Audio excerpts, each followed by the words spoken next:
रामलला की मूर्ति का रंग काला क्यों है, जानिए रहस्य। रामलला अपने भव्य महल में विराजमान होकर दिव्य दर्शन दे रहे हैं। आज अयोध्या में रामलला को देखकर करोड़ों लोगों की आंखें या तो नम होगी या फिर हर कोई खुशी से झूम रहे होंगे। और हो भी क्यों ना, 500 साल का इंतजार आखिरकार खत्म जो हुआ है। करोड़ों राम भक्तों का सपना 22 जनवरी 2024 को पूरा हो चुका है। इसके साथ 22 जनवरी की तारीख इतिहास के पन्नों में भी दर्ज हो गई है। राम मंदिर के पट खुलने के बाद कई लाख भक्तों ने रामलला का दर्शन पूजन भी किया है। राम मंदिर में भगवान राम बालक के रूप में विराजमान है। 5 वर्ष के बालक के तौर पर रामलला की प्रतिमा बनाई गई है। कमल दल पर भगवान राम विराजमान है, जबकि प्रतिमा के सबसे ऊपर स्वास्तिक और आभा मंडल भी बनाया गया है। बाल रूप में ही क्यों बनाई गई है मूर्ति? मान्यताओं के अनुसार जन्मभूमि में बाल स्वरूप की उपासना होती है, इसी वजह से भगवान राम की मूर्ति बाल रूप में बनाई गई है। प्राण प्रतिष्ठा क्यों है जरूरी? प्राण प्रतिष्ठा प्रक्रिया का अर्थ है कि मूर्ति में प्राण डालना। बिना प्राण प्रतिष्ठा के मूर्ति पूजन पूरा नहीं माना जाता है। मूर्ति में प्राण डालने के लिए मंत्र उच्चारण के साथ देवों का आवाहन होता है, इसलिए जिस भी प्रतिमा की पूजा होती है उसकी प्राण प्रतिष्ठा करना बेहद जरूरी होता है।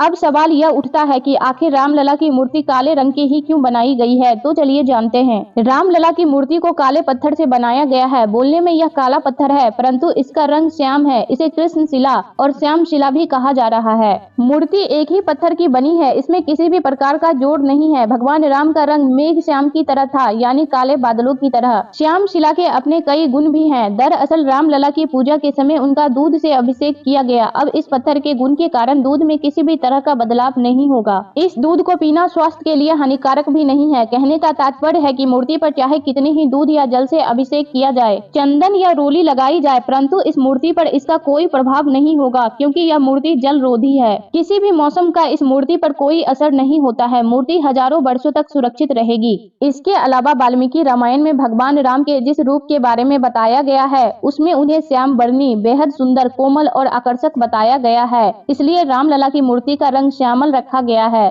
मीडिया रिपोर्ट के अनुसार रामलला की मूर्ति कृष्ण शिला पत्थर से बनाई गई है, जो काले रंग की है। यह विशेष पत्थर कर्नाटक के मैसूर जिले के जयापुरा होबली में स्थित गुज्जर गोरानपुरा में रामदास की भूमि से निकाला गया है। यह पता चला कि पत्थर का एक फैला हुआ हिस्सा कृषि गतिविधियों में बाधा डाल रहा था, जिससे खेती के लिए भूमि को समतल करने का निर्णय लिया गया। खुदाई करने पर एक पर्याप्त बोल्डर का पता चला, जिससे बेहतर गुणवत्ता वाले पत्थर का पता चला। इस खोज में अयोध्या में मंदिर ट्रस्ट को रामलला की मूर्ति बनाने के लिए इसका इस्तेमाल करने के लिए प्रेरित किया। कृष्ण शिला की पसंद को इसके अस्थायी गुणों के लिए जिम्मेदार ठहराया जाता है। यह एसिड या पानी जैसे पदार्थों के लिए अभेद्य है। यह लचीलापन सुनिश्चित करता है कि मूर्ति पर दूध या पानी डालने से जुड़े बार अनुष्ठानों से कोई नुकसान नहीं होगा। समय के साथ मूर्ति की अखंडता को संरक्षित करेगा। प्राचीन ग्रंथ भगवान राम को श्यामल रूप के साथ चित्रित करता है, जो एक गहरे रंग की त्वचा को दर्शाता है। इसलिए रामलला की मूर्ति का काला रंग शास्त्रीय कथा के साथ संरेखित होता है। मूर्ति की उपस्थिति और रामायण में पाए जाने वाले विवरणों के बीच संबंध स्थापित करता है। कमल दल पर खड़े रूप में बनाई गई मूर्ति किसी 5 वर्षीय बालक की मनमोहक छवि लिए हुए है।